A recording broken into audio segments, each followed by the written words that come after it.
UT Martin head coach Jason Simpson, the Skyhawks, a last second winner, 37-34 at Austin Peay this past week. They will play at Tennessee State this Sunday. So coach, thoughts on the win, and then we'll go to some questions.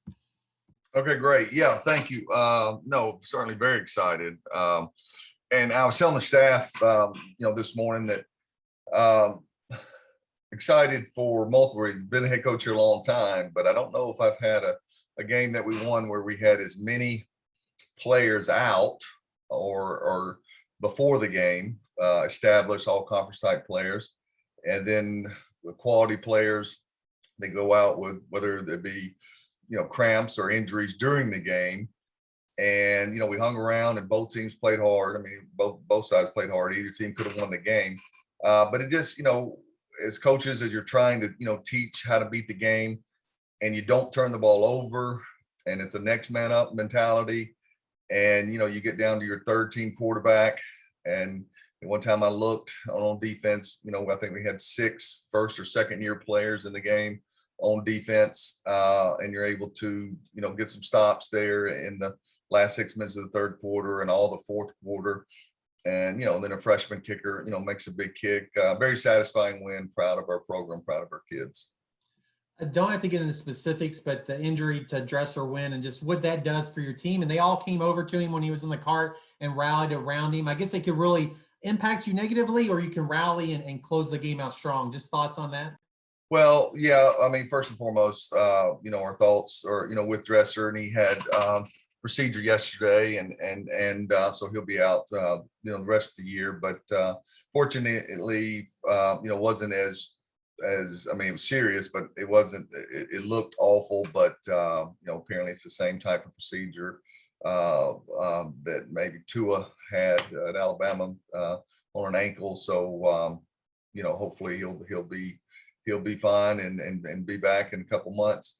But this is a very close team. This one of their strengths is they're good teammates and they watch out for each other. So that certainly wasn't something that was premeditated or anything. The kids have a close bond, and playing this spring has been very beneficial to them. So when there's always the adage, if a good backup quarterback, you never have to use him, or a quarterback competition. So you had 3 quarterbacks play, and Stuart Howell came in 3 of 4, 25 yards. Just talk about that depth and being able to go to the next man when some teams don't have a qualified backup. Well, no, you're right. It's not certainly how you draw it up, and there's not enough reps in practice to get the third guy, physically ready to play. And Stuart did a great job mentally over these last couple of weeks, staying ready if his number was called. So he did a great job with his calmness. It was a kind of a surreal thing from standpoint of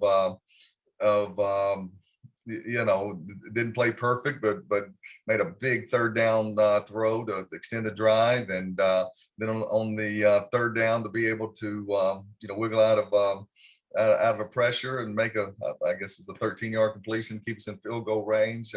Very proud for him and excited to see he'll obviously move up a notch on the depth chart this week and get a lot more reps. I want to talk about the game-winning play, 2 parts. I looked up, and you can correct me if I'm wrong, I think 2017 at SEMO, you all kicked a field goal with 1 second left to win. First of all, what's it like to win at the buzzer, when especially you were tied, but just the emotions of it could go either way and you all get the win? You're of course, I think over my career, I remember years ago lost one to Eastern Kentucky, to where if we make it, we win. Years ago, I think it was for the conference implications, championship implications. But no, it's great. It's great to see the kids, their euphoria and all the hard work and that they put in, to get a win like that. And the thing I was telling the staff as well is not give Tyler Larko credit. He's a great teammate, and even if he would have missed that kick, you're going to overtime and see what happens from there. But those kids really supported his teammates, really supported him. So it's great to see, success happen to a guy that's a great teammate. And it seems like Tyler obviously has a lot of confidence, and he hit 3 field goals and he made 4 extra points. So he literally did everything you asked him to, but to put a freshman in that position at the end, it does take some confidence, right, for him to go out there and execute. No, it does, and he's a guy that didn't start playing football until later on in his high school career. And and came from Florida, and you know, so he's learning and learning the game and learning the techniques, and takes a lot of pride in it. So you know, we're excited for his future. Let's move to your opponent this week. Then let's talk a little bit about TSU and what you've seen from them. And they played at a very good Murray team, obviously, this past week and came up short. So anything stand out on the film? You know, I never look at the statistics with Tennessee State. You know, Rod's always going to have some quality players, and you know, physical defensive front four, and physical linebackers, and you know, in your face man coverage, and you know, you have to beat them. I mean, they're a good team. You know, just like any of us, a turnover here or there, penalty here and there, and the wins and losses, you know, could be different. So you know, it'll be a fourth quarter game, and you got to go on the road again. So it'll be a tough challenge for us. Sometimes you've seen these players that you're matching up with. Obviously, Austin Peay had a freshman quarterback you all never seen before. TSU has a transfer quarterback. Any thoughts on him just being his first games, the 4 games starting for TSU? You know, no, I mean, obviously, you know, good players, great, you know, physical ability. You know, you just kind of, when you haven't played against a guy or anything, you just have to concentrate on yourself and hope you're in the right place and doing the things that you're supposed to do. And we talked about how you all wanted to be multifaceted offensively and establish the run. That seems something that TSU's want to do. Starling has really helped them the last couple of weeks. They're 3rd in total offense right now and 5th in rush offense. But it seems they've tried to really emphasize the run too in their offensive attack. Well, you know, all of us are, you know, all of us want to be balanced, and you go in every week trying to do those things. And, you know, we had a little bit more success running the ball this week, even though, you know, the 3 sacks took away 30 something yards, you know, rushing, but, you know, got us over 100 yards, and, you know, got us to where we could stay on the field, you know, and had the ball for 37 minutes.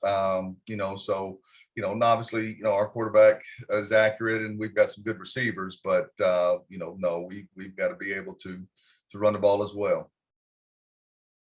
I guess one final one, just on what Austin Peay, you mentioned the sacks. They're 1st in the conference in sacks by, they've got 15 through 4 conference games.